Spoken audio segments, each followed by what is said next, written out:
All of you are welcome to our YouTube channel Patankar's Tutorial.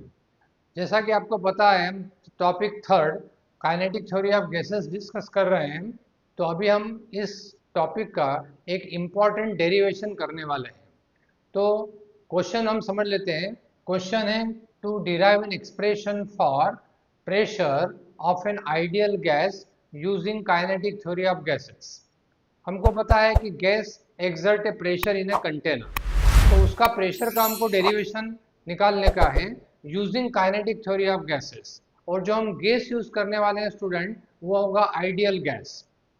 अभी pressure calculate करने के लिए क्या डेफिनेशन होता है प्रेशर का? तो प्रेशर होता है थ्रस्ट अपॉन एरिया। थ्रस्ट का मतलब होता है normal force exerted on a surface divide by the area of the surface. इसको सिंपल वर्डिंग में हम लिखते हैं फोर्स अपॉन एरिया। इसका मतलब प्रेशर निकालने के लिए हमको फोर्स पता होना चाहिए। फोर्स जो है it is given by Newton second law of motion. क्या डेफिनेशन होता है स्टूडेंट फोर्स का? न्यूटन सेकंड लॉ कहता है कि force is nothing but rate of change of linear momentum. Rate का मतलब होता है change of momentum divide by time. इसलिए यदि हमको प्रेशर निकालने का है तो हमको पहले rate of change of linear momentum calculate करना पड़ेगा। उसको हम एरिया से डिवाइड करेंगे तो हमको फोर्स अपॉन एरिया मिलेगा, जो कि प्रेशर के बराबर होता है। तो स्टार्ट करते हैं इस डेरिवेशन का first point. Let us consider an ideal gas enclosed in a cubical container. अभी क्यूबिकल कंटेनर क्यों लिया है? Because of sake of simplicity. किसी भी टाइप का कंटेनर लेंगे तो ये प्रेशर का डेरिवेशन अनचेंज रहेगा। Cubical container of a side length L. ये जो क्यूबिकल कंटेनर है इसका जो एक कॉर्नर है वो it can be considered as a corner is a origin, और इसका जो each side length है that can be considered parallel to x axis, y axis और z axis। इसका मतलब हम यहाँ पे तीन कोऑर्डिनेट एक्सिस कंसिडर कर रहे हैं। लेट अस कंसिडर कि ये पूरा कंटेनर आइडियल गैस से भरा हुआ है। अभी इस डेरिवेशन में हम क्या नोटेशन यूज करेंगे? तो student let us assume small m is a mass of a gas molecule. Kinetic theory के हिसाब से all gas molecules are identical है, तो हर गैस का मॉलिक्यूल हर गैस का मास m के बराबर होगा। Let capital N be the total number of molecules. तो टोटल मास कितना होगा? गैस का मास कैपिटल M होगा, m इंटू m। अभी यहाँ पर हमने काइनेटिक थ्योरी का पॉस्टुलेट यूज किया है।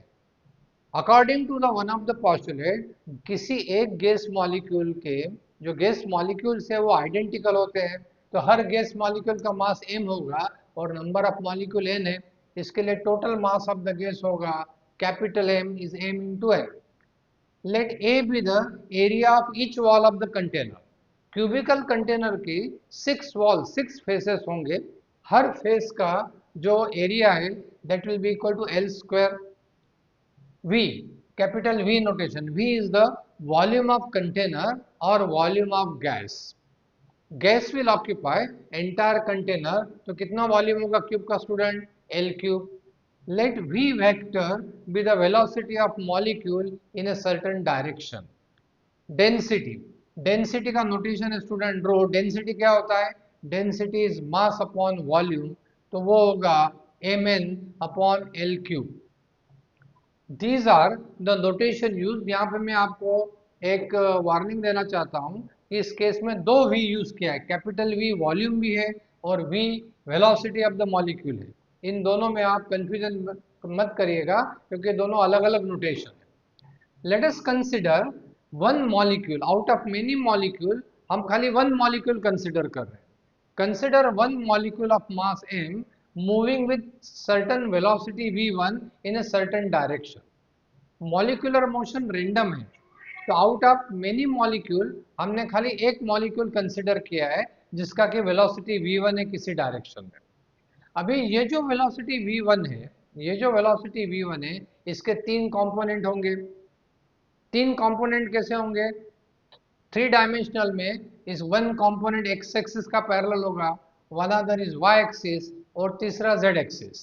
तो मैंने यहाँ पर एक सिंपल डायग्राम ड्रॉ किया है आपको समझने के लिए कि V1 is the velocity of a molecule which is about to collide with this wall, DEFG wall.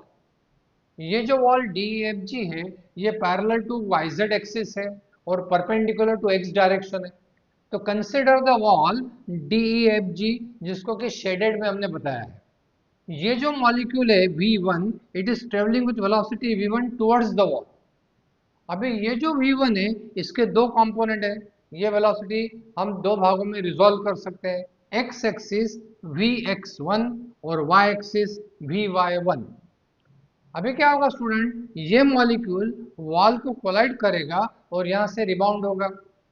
Now collisions are perfectly elastic, it means there is a conservation of kinetic energy. तो velocity का खाली direction change होगा। जब ये molecule rebound होगा तो इसका velocity होगा Vx1। इसके भी दो कंपोनेंट होंगे, Vy1 और Vx1।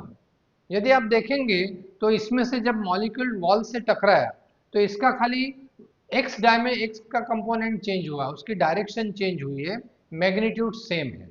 तो अभी हम इस एक मॉलिक्यूल के लिए कैलकुलेशन कर सकते हैं। तो पहला कैलकुलेशन होगा इसका, सेकंड पॉइंट इस डेरिवेशन का होगा कि initial momentum of the molecule before collision with wall को टकराने के पहले उसका मोमेंटम कितना था। मोमेंटम का क्या फॉर्मूला होता है स्टूडेंट, मोमेंटम का formula mass into velocity. Velocity है उसका Vx1। हमने खाली x डायरेक्शन कंसिडर किया है तो उसका मोमेंटम होगा x एक्सिस में mv1। अभी ये मॉलिक्यूल टकराने के बाद में जैसे डायग्राम में बताया है, इसका खाली x कंपोनेंट चेंज हो रहा है, इसका मैग्नीट्यूड सेम है और डायरेक्शन सेम रहता है। तो final momentum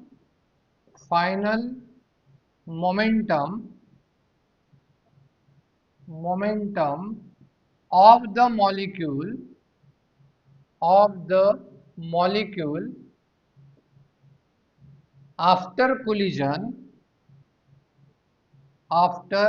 collision with wall। तो कितना मोमेंटम होगा student after collision, that will be equal to minus M Vx1, क्योंकि इसका डायरेक्शन ऑफ वेलोसिटी अपोजिट हो गया है। तो आफ्टर कोलिजन इसका मोमेंटम होगा mVx1। अभी कितने कोलिजन हुए, फाइनल मोमेंटम और initial momentum, number of collision कितने हुए, तो नंबर ऑफ कोलिजन हुए ओनली 1 कोलिजन। ये मॉलिक्यूल वॉल से एक बार टकराया है तो ये change of momentum we can calculate. Therefore change of momentum of the molecule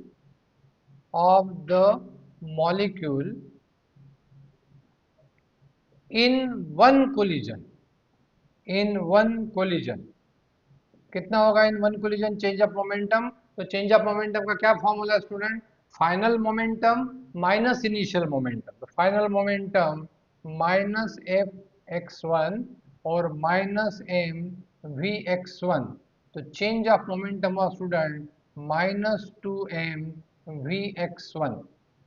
इसका ये मतलब हुआ कि ये मॉलिक्यूल गिवन वॉल से एक बार टकराएगा तो उसका चेंज ऑफ मोमेंटम होगा माइनस 2m इंटू Vx1। अभी हमको इस मॉलिक्यूल का टाइम निकालने का है। तो हम लोगों को पता है कि speed equal to distance upon time. अभी यहाँ पर समझने का कोशिश कीजिए स्टूडेंट, ये मॉलिक्यूल DEFG वॉल से टकराया है। अभी वापस यदि एक और कौन से डायरेक्शन में मूव कर रहा है, ये x डायरेक्शन में मूव कर रहा है, हमने x डायरेक्शन खाली कंसिडर किया है। यदि मॉलिक्यूल को इसी वॉल से वापस टकराने का है तो ये n डिस्टेंस जाएगा और अपोजिट वॉल से कोलाइड करेगा और अगेन वापस आएगा। इसका मतलब ये मॉलिक्यूल L प्लस एल, जब 2L डिस्टेंस ट्रेवल करेगा तब उसी वॉल से ये टकराएगा जहां पर कि इसका इम्पैक्ट हुआ है। दिस मीन टू से जब मॉलिक्यूल 2L डिस्टेंस ट्रेवल करेगा तो नंबर ऑफ कोलिजन 1 होगा। जनरली ये पॉइंट स्टूडेंट को समझ में नहीं आता है, तो मैं एक एग्जांपल लेना चाहूँगा। जैसे कि आप लोग घर से कॉलेज गए, वो डिस्टेंस सपोज आपका L है, और कॉलेज से वापस घर पर लौट के आए तो टोटल डिस्टेंस आपने ट्रेवल कितना किया student? L plus L 2L। पर कॉलेज में कितनी बार गए? The visit to the college is only once. तो ये डेली लाइफ में हमेशा ट्रू है कि distance travel is twice of distance between the two object and visit is always one. इसका मतलब कितना डिस्टेंस उसने ट्रेवल किया? डिस्टेंस ट्रेवल किया उसने 2L। टाइम कितना लगा? सपोज टाइम इज t है और उसका स्पीड कितना है स्टूडेंट? vx1 है। तो इस फॉर्मूले में vx1 is the 2L by T. Therefore time कितना लगा उसको? Time time for what? Time for one collision with the wall कितना होगा student? That will be equal to, time यहाँ से क्रॉस मल्टीप्लाई करेंगे तो कितना होगा? 2L divide by vx1। ये किस चीज़ का टाइम निकाला हमने? टाइम फॉर वन कोलिजन निकाला। ये हमने क्या निकाला? Change of momentum in one collision लगा है, निकाला है। इन दोनों वैल्यू से हम कैलकुलेट कर सकते हैं rate of change of momentum. ये आप लिखना चाहे तो इसको लिख लीजिए। तो स्टूडेंट, अभी हमने दो प्रकार के कैलकुलेशन किए। एक तो हमने निकाला है change of linear momentum of the molecule in one collision. जब ये वॉल से एक बार टकराएगा तो उसका चेंज ऑफ मोमेंटम होगा -2m vx1 इन x डायरेक्शन। और उसको कितना टाइम लगेगा? टाइम उसको लगेगा for one collision is 2L by vx1। तो जैसा हमने नोट में लिखा, अभी हम कैलकुलेट कर सकते हैं student rate of change rate of change of linear momentum।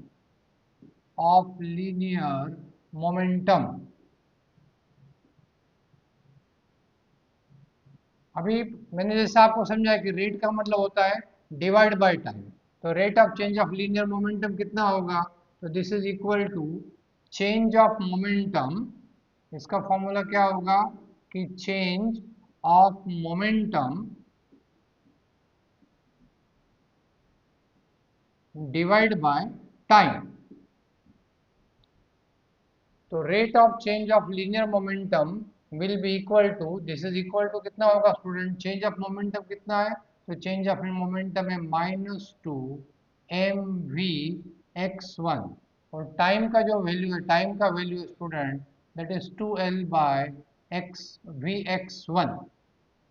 इसको सॉल्व करेंगे तो ये 2 और ये 2 कैंसिल होगा, तो this is equal to minus m vx1 square divide by capital L। ये हमने क्या निकाला student? Rate of change of momentum of the molecule. So from Newton second law, from Newton's second law of motion हमको क्या मिलेगा? Force on the molecule मिलेगा। Force on the molecule, force on the molecule. क्योंकि definition क्या कहता है student कि force is defined as the rate of change of momentum. Rate of change of momentum किसका निकाला है? मॉलिक्यूल का निकाला है। इसके लिए हमको मिलेगा फोर्स ऑन द मॉलिक्यूल, उसका वैल्यू हो जाएगा -mv(x1 square divide bye n। ये हमने फोर्स निकाला है मॉलिक्यूल के ऊपर, but molecule is colliding with wall. तो न्यूटन सेकंड लॉ हम यूज कर सकते हैं, action reaction are equal and opposite. यदि मैं rate of change of momentum इस पेन का निकालता हूँ तो फोर्स कहाँ पर आएगा स्टूडेंट? पेन पर आएगा। पर यदि ये पेन इस वॉल से कोलाइड कर रहा है, तो एक्शन और रिएक्शन अपोजिट होगा। तो अभी हम क्या कैलकुलेट कर सकते हैं कि force on the wall by a molecule by a molecule in x direction, x axis is given by Newton's third law.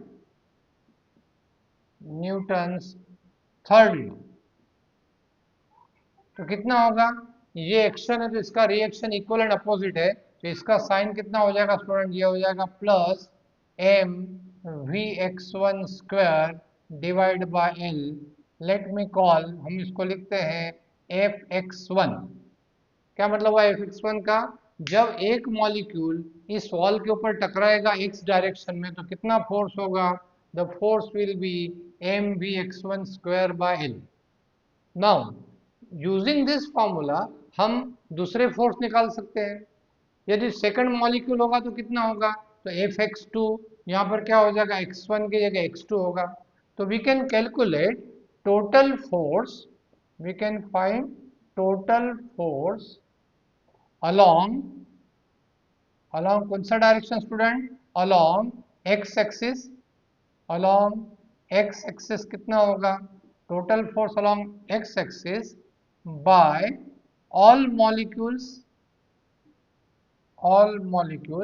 यदि हम ऐसा सोचे कि सब मॉलिक्यूल x डायरेक्शन में ट्रेवल कर रहे हैं तो टोटल फोर्स कितना होगा, तो टोटल फोर्स होगा F X equal to F X one plus F second molecule का फोर्स x2। ऐसे कितने टोटल मॉलिक्यूल है स्टूडेंट, तो टोटल मॉलिक्यूल है Fn। तो बाय सिमिलरिटी फिर ये वैल्यू हम यहाँ लिख सकते हैं, तो Fx कितना होगा, तो Fx का वैल्यू होगा, Fx विल बी, इन सब में क्या कॉमन होगा, तो m/l कॉमन होगा, पहले मॉलिक्यूल के लिए क्या होगा स्टूडेंट, पहले मॉलिक्यूल जैसे हमने निकाला है तो x कंपोनेंट ऑफ वेलोसिटी है Fx1 का स्क्वायर, दूसरे मॉलिक्यूल के लिए क्या होगा, तो दूसरे मॉलिक्यूल के लिए होगा Vx2 का square, likewise there will be the nth molecule के लिए होगा Vxn का स्क्वायर। अभी आप इसको लिख लीजिए। तो स्टूडेंट हमने x डायरेक्शन में फोर्स निकाला है। यदि आप हमारा पहला वीडियो देखेंगे तो मैंने बताया था कि मॉलिक्यूलर मोशन रेंडम है, रेंडम मतलब अनसिस्टमेटिक है, they do not have any preferred direction of motion. कोई भी मॉलिक्यूल कभी भी किधर भी किसी वेलोसिटी से मूव करता है तो इसको हम क्या बोलते हैं, इस फिनोमेना को रेंडम मोशन। तो हमने रेंडम मोशन के लिए तीन टाइप की वेलोसिटी डिफाइन की है, mean velocity, mean square velocity और आरएमएस वेलोसिटी। तो ये मीन स्क्वायर वेलोसिटी हम एक्स डायरेक्शन में लिखेंगे। Let us write the value of mean square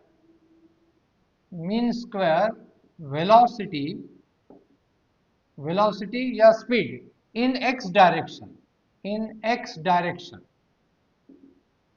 I mean to say the x component of mean square velocity. तो वो कैसे होगा, उसका वैल्यू क्या होगा स्टूडेंट, तो वी एक्स का स्क्वायर एंड बार, ये बार मतलब एवरेज है और वी स्क्वायर मतलब स्क्वायर ऑफ द वेलोसिटी है। तो इसका फॉर्मूला क्या होगा, इसका फॉर्मूला होगा v x one square plus we x two square and so on up to we x n का square divided by total number of molecule या टोटल नंबर ऑफ वेलोसिटी। तो वो कितना होगा, वो होगा डिवाइड बाय एन। ये हो गया by definition mean square velocity. तो अभी आप यदि ये ऊपर का ब्रैकेट देखेंगे स्टूडेंट, ये ब्रैकेट देखेंगे तो ये हमारे फॉर्मूले में एफ एक्स में आया हुआ है, तो इसका वैल्यू कितना होगा, तो therefore V x one square plus we x two square and so on up to we x N square, ये जो न्यूमरेटर है इसका वैल्यू कितना होगा, तो ये इधर क्रॉस मल्टीप्लाई होगा, तो ये वैल्यू कितना होगा student, this is equal to n into V X square bar. ये जो वैल्यू है, ये जो हमने वैल्यू लिखा है, ये जो प्रीवियस स्टेप है वो एफ एक्स में हम सब्सटीट्यूट कर सकते हैं।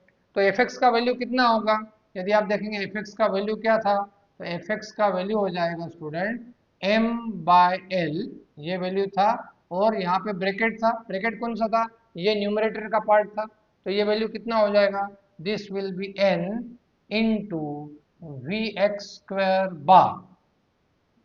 ये क्या लिखा है हमने, वी एक्स स्क्वायर बार क्या है, x component of mean square velocity है। ये हो गया एफ एक्स। अभी फोर्स पता होगा एक्स डायरेक्शन में, तो हम प्रेशर निकाल सकते हैं। Therefore pressure therefore pressure of the gas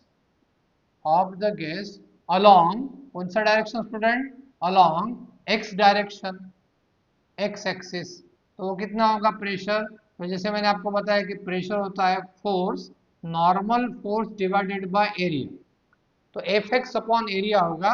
F x कितना है, एफ एक्स का वैल्यू हमारे पास में ऑलरेडी है, एफ एक्स का वैल्यू हम लिखते हैं स्टूडेंट, एफ एक्स का वैल्यू हो जाएगा M N V X square का बार डिवाइड बाय, ये डिवाइड बाय क्या है, डिवाइड बाय एल। और एरिया कितना होगा, एरिया मतलब एरिया ऑफ दिस वॉल, इस वॉल का एरिया कितना है, एल स्क्वायर है।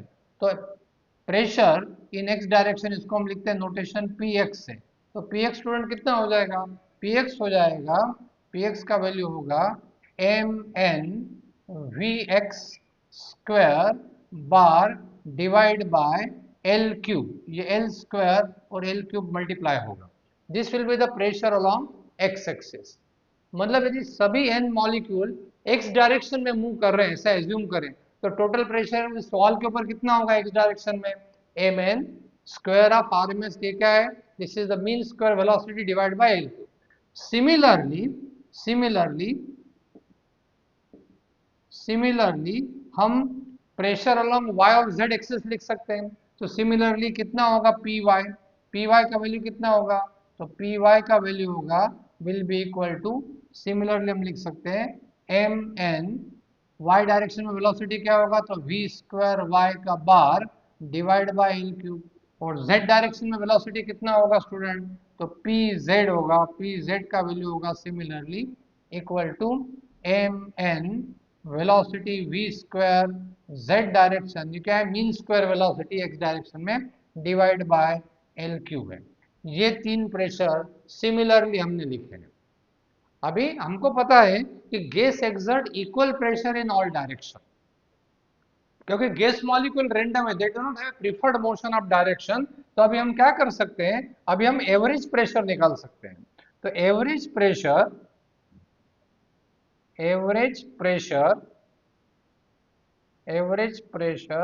इन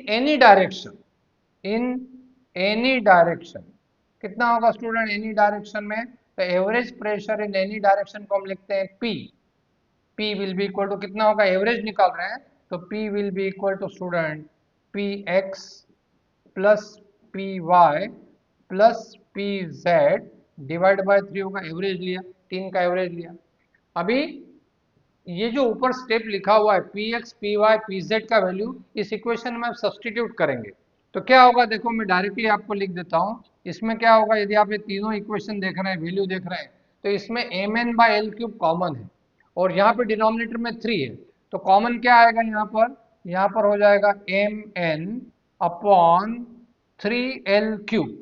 इसको जरा स्टूडेंट ध्यान दीजिए, ये एम एन निकाला हमने, ये एम एन और एल क्यूब हमने कॉमन लिया इन तीनों में से, M N by L cube, और ये 3 कहाँ से आए, ये एवरेज का 3 है। तो ब्रैकेट में क्या बचेगा, यहाँ पर ब्रैकेट में बचेगा student V X square bar X component of the mean square velocity, उसी प्रकार y component of the mean square velocity और z component of the mean square velocity, that is mn by 3l cube vx square plus vy square plus vz square. Let me call this is equation number 1. इसको आप लिख लीजिए, फिर हम आगे continue करते हैं। तो स्टूडेंट अभी हमने एवरेज प्रेशर कैलकुलेट किया किसी भी डायरेक्शन में।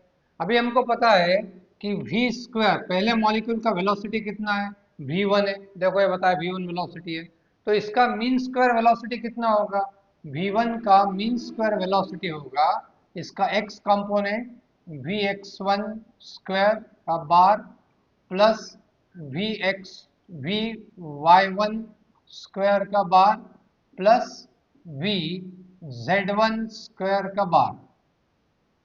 ये वेक्टर टॉपिक से हमको पता है कि कोई भी वेक्टर होता है तो उसका कंपोनेंट होता है, उसका जो मैग्नीट्यूड होता है X square plus Y square plus Z square है। ये वी1 स्क्वायर क्या है? तो ये V one square is the mean square velocity. यहाँ पे हम लिख लेंगे ये क्या है? Mean square velocity of first molecule. तो इसको हम प्रीवियस स्टेप में सब्स्टिट्यूट करते हैं स्टूडेंट, तो कितना हो जाएगा हमारा प्रेशर का वैल्यू? तो प्रेशर का वैल्यू हो जाएगा हमारा कि प्रेशर का जो ये वैल्यू है this will be equal to M N, ये जो पूरा ब्रैकेट था उसका वैल्यू कितना हो जाएगा कि V square bar divide by 3L³ ये स्टूडेंट मैंने फर्स्ट मॉलिक्यूल के लिए लिखा है। सारे मॉलिक्यूल का हम जब कंपोनेंट लेंगे तो ये होगा वी स्क्वायर बार। ये वी स्क्वायर बार क्या है? V square bar is the, this is nothing but, यहाँ लिख देते हैं, ये है मीन स्क्वायर वेलोसिटी। अभी हमने रैंडम मोशन में दूसरा वेलोसिटी डिफाइन किया था, आरएमएस वेलोसिटी। तो रूट मीन स्क्वायर वेलोसिटी, वो क्या होता है student? Root mean square velocity तो हमने पढ़ा, रूट मतलब स्क्वायर रूट, किसका रूट? Mean square velocity. तो इसको हम लिखते हैं RMS velocity equal to square root of under root of V square bar. अभी ये इसको यदि या हमको रूट यदि सॉल्व करने का है तो हमको दोनों टाइप का स्क्वायर करना पड़ेगा। तो स्क्वेयरिंग, इस इक्वेशन को स्क्वायर करेंगे तो हमको क्या मिलेगा? हमको मिलेगा v square R M S is equal to v square bar, मतलब square of R M S velocity equal to mean square velocity. ये वैल्यू स्टूडेंट हम यहाँ पे इसमें सब्सटीट्यूट करेंगे, इस इक्वेशन में हम सब्सटीट्यूट करेंगे। तो P can be written, P का वैल्यू कितना हो जाएगा? P will be equal to M N V square R M S divide by 3L³। ये दो अलग अलग इक्वेशन है। पहले वाला जो फॉर्मूला है वो आर एम एस वेलोसिटी में है, और दूसरे वाला फॉर्मूला जो है स्टूडेंट वो वी आर एम एस में है। अभी हमको पता है, अपने बिगनिंग में हमने देखा कि m क्या है? m is the mass of each molecule है, और n क्या है? टोटल नंबर ऑफ मॉलिक्यूल है। तो ये m इंटू एन जो है, m इंटू एन है, ये total mass of the gas है। तो इसको हम कैसे लिख सकते हैं इस फॉर्मूले को? इस फॉर्मूले को हम लिख सकते हैं कि p equal to capital M V square R M S divide by 3L³। What is capital M? Capital M is the total mass of gas है। also L³ क्या है स्टूडेंट? तो ये जो L³ है वो वॉल्यूम ऑफ द कंटेनर है, मतलब वॉल्यूम ऑफ द गैस है। तो इसको कैसे लिखेंगे? M V square R M S, numerator वैसे ही रहेगा, divide by 3V। Don't get confuse, ये जो V है ये वॉल्यूम ऑफ द गैस है। और m बाय वी कितना होगा? तो m by V mass upon volume कितना होगा? तो ये होगा 1/3 rho density into we square R M S. तो स्टूडेंट ये अलग अलग फॉर्मूले हैं। ये पहले वाला फॉर्मूला, ये पहला है in terms of mean square velocity है। ये दूसरा वाला फॉर्मूला है, दूसरा फॉर्मूला है ये आरएमएस वेलोसिटी में है। और ये जो दूसरे फॉर्मूले लिखे हैं ये थर्ड, और ये जो फोर्थ लिखा है ये इसके डिफरेंट फॉर्म है। तो इस सब को हम समराइज करते हैं, एक साथ लिख देते हैं। तो P का वैल्यू कितना होगा स्टूडेंट? देयरफॉर P का वैल्यू हो जाएगा, P मतलब प्रेशर ऑफ द गैस होगा from kinetic theory of gases. पहला फॉर्मूला क्या होगा स्टूडेंट? तो M N V square bar upon 3L³। Note that इसमें हमने मीन स्क्वायर वेलोसिटी यूज किया है। इसी फॉर्मूले को हम कैसे लिख सकते हैं? इसको हम लिख सकते हैं कि capital M N into we square R M S, ये आर एम एस वेलोसिटी हो गया, divide by 3L³। M N is capital M हो गया, M N is capital M. तो इस फॉर्मूले को कैसे लिख सकते हैं कि capital M into we square R M S divide by L³ कितना होता है? तो L³ वॉल्यूम है, और मास बाय वॉल्यूम कितना होता है स्टूडेंट? तो मास बाय वॉल्यूम डेंसिटी है, तो इसको लिख सकते हैं 1/3 rho into we square R M S. These are the different forms, ये सारे डिफरेंट फॉर्म है of the pressure exerted by gas using kinetic theory of gases. ये डेरिवेशन स्टूडेंट जब पूछा जाता है 12th में तो ये 4 मार्क्स का डेरिवेशन है, आपको ये पूरा सब डिटेल इसमें लिखना पड़ेगा। आइए स्टूडेंट इस टॉपिक में अभी आगे बढ़ते हैं। प्रेशर का डेरिवेशन करने के बाद में जो भी डेरिवेशन है उसमें हम प्रेशर का इक्वेशन डायरेक्टली लेंगे। ये बोर्ड एग्जाम का 2 मार्क का इंपॉर्टेंट क्वेश्चन है कि to prove that RMS velocity of gas molecule is directly proportional to square root of absolute temperature. जैसे मैंने आपको बार बार समझाया है कि इसमें टेम्परेचर जब लिखते हैं वो एब्सोल्यूट टेम्परेचर ही है। तो लेट अस रिकलेक्ट, हमने क्या डिराइव किया कि pressure exerted by gas is given by formula P equal to capital M V square RMS divided by 3V। Symbol समझ लेते हैं। जब स्टूडेंट आप डायरेक्ट फॉर्मूला लिखें तो आपको हमेशा सिंबल का मीनिंग लिखने का है। यहाँ पर P pressure of the gas है, capital M is the total mass of the gas है। मैं लिख देता हूँ बोर्ड के ऊपर, capital M is total mass है, टोटल मास ऑफ गैस है। और ये जो V लिखा है स्टूडेंट, ये वॉल्यूम ऑफ गैस है। और जैसा कि हमने लिखा ये V आरएमएस वेलोसिटी है। अभी हमको क्या निकालने का, देखो क्वेश्चन क्या है, हमको आरएमएस वेलोसिटी के बारे में पूछा है। तो इस इक्वेशन से हम आरएमएस वेलोसिटी निकाल सकते हैं।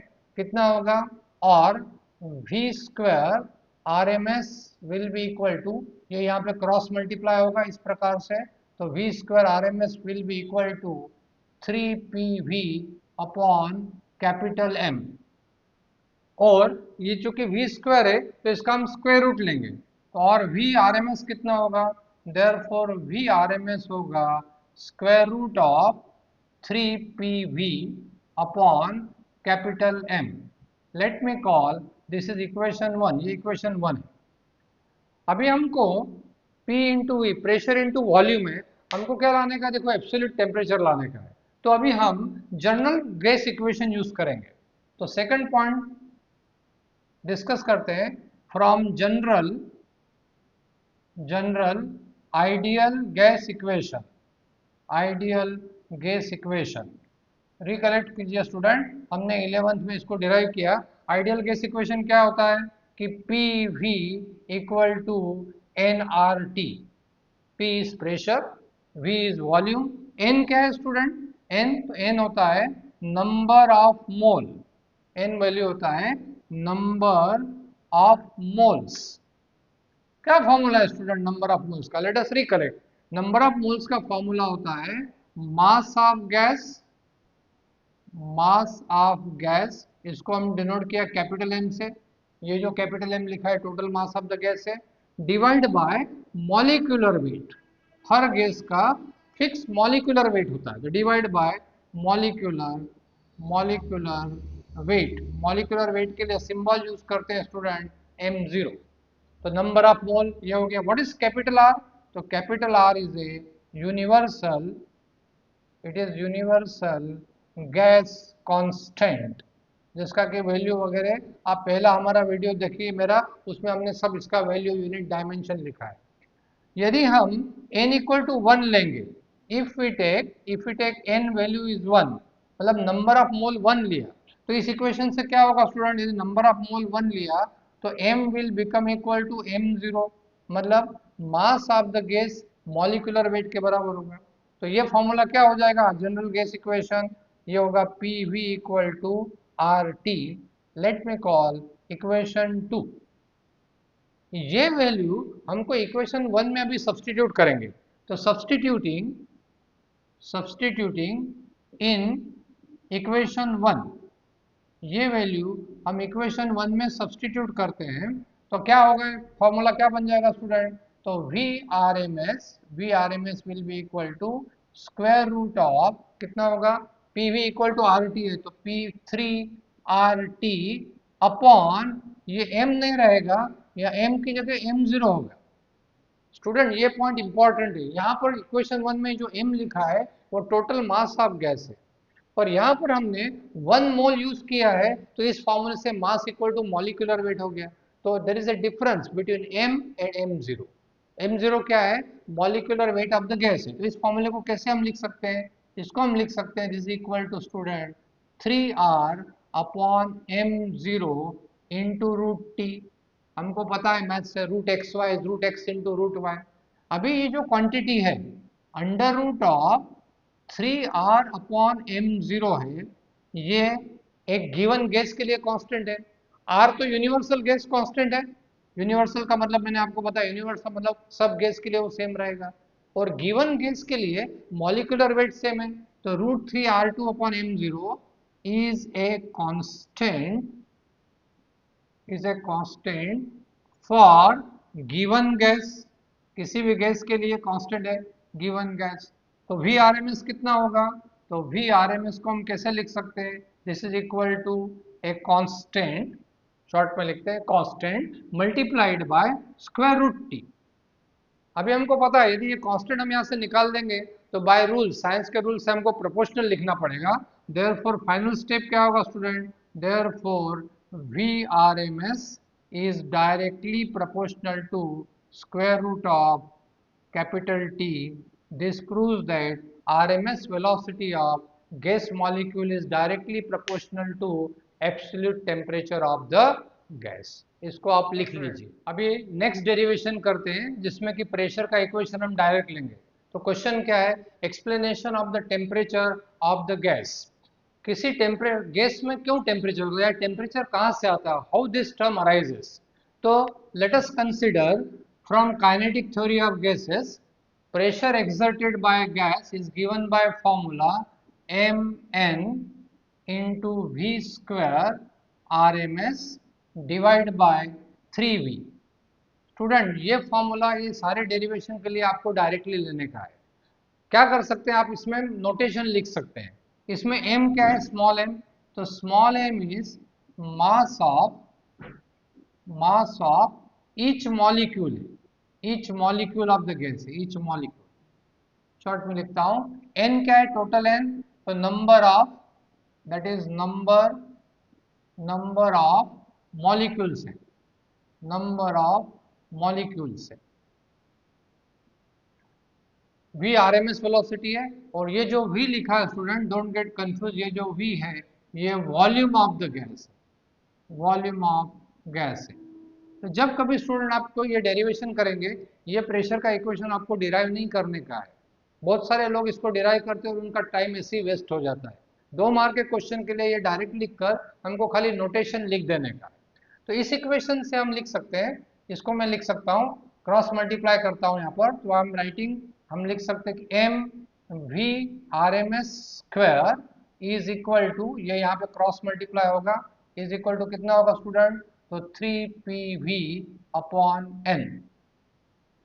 अभी ये m क्या है? तो m mass of each molecule है, और v स्क्वायर है, रिकलेक्ट कीजिए, mass into square of velocity. तो ये काइनेटिक एनर्जी टर्म है। आप सबको काइनेटिक एनर्जी का फॉर्मूला पता है। काइनेटिक एनर्जी कितना होता है? Half mv square. यदि आप इस इक्वेशन को देखेंगे तो यहाँ पर 1/2 नहीं है, तो हम क्या करते हैं, इस इक्वेशन में दोनों साइड में 1/2 से मल्टीप्लाई करते हैं, रेशनलाइजिंग बाय हाफ। तो हमको क्या मिलेगा?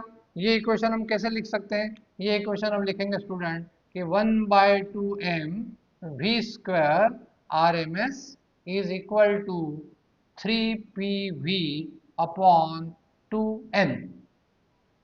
अभी ये हाफ mv स्क्वायर क्या है, VRMS स्क्वायर क्या है? तो ये एक मॉलिक्यूल का काइनेटिक एनर्जी है। This is the average kinetic energy. तो लेफ्ट हैंड साइड क्या है? This is average. Average word का मतलब होता है स्टूडेंट एक का, एक मॉलिक्यूल का काइनेटिक एनर्जी लिखा है, average kinetic energy of a molecule, of a molecule. इसको हम एक नए सिंबल से लिखते हैं स्टूडेंट, जरा ध्यान दीजिए। इसका ये जो ब्रैकेट है, ऐसा जो ब्रैकेट लिखा है, इसका मतलब होता है एवरेज काइनेटिक एनर्जी।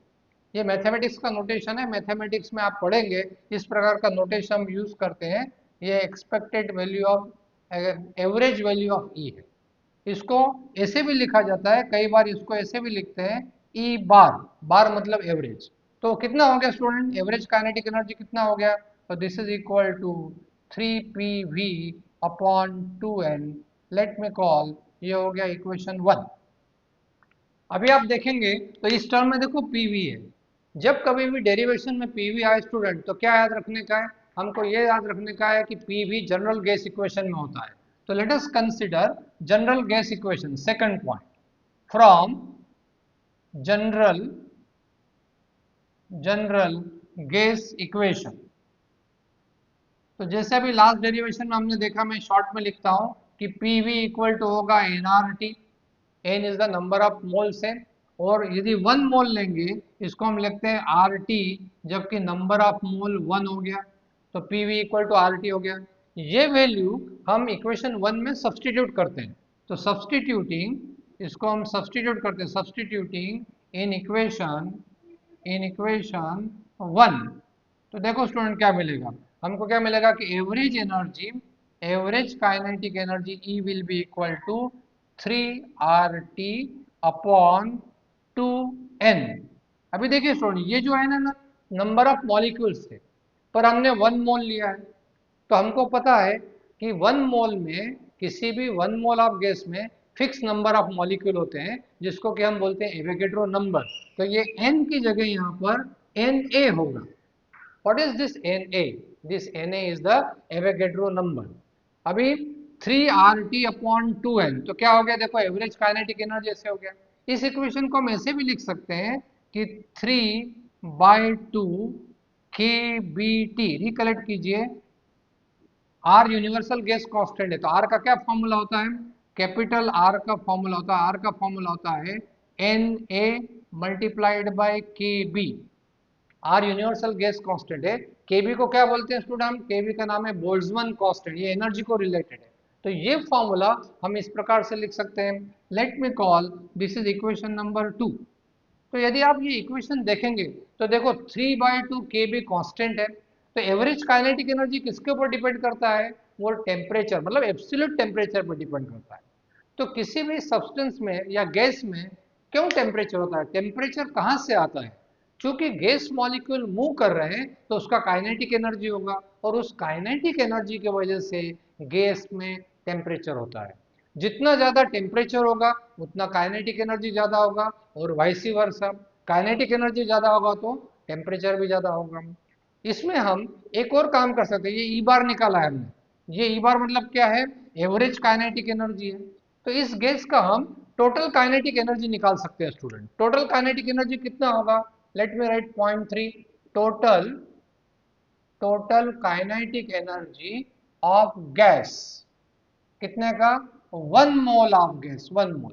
तो टोटल का ये एवरेज है, एक का है।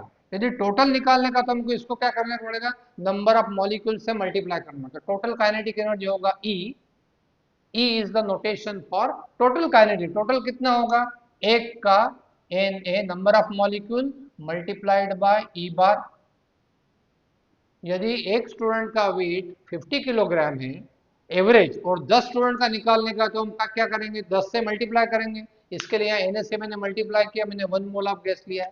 तो यदि ये टर्म देखेंगे, ये टर्म देखिए यहाँ से, ये वैल्यू यदि हम यहाँ सब्सटीट्यूट करेंगे तो हमको कितना मिलेगा स्टूडेंट, यहाँ पे this will be equal to 3/2 RT। तो एक दूसरा डेरिवेशन हमको यहाँ पे मिल जाता है कि total kinetic energy will be equal to 3/2 times of RT। This is the formula for total kinetic energy.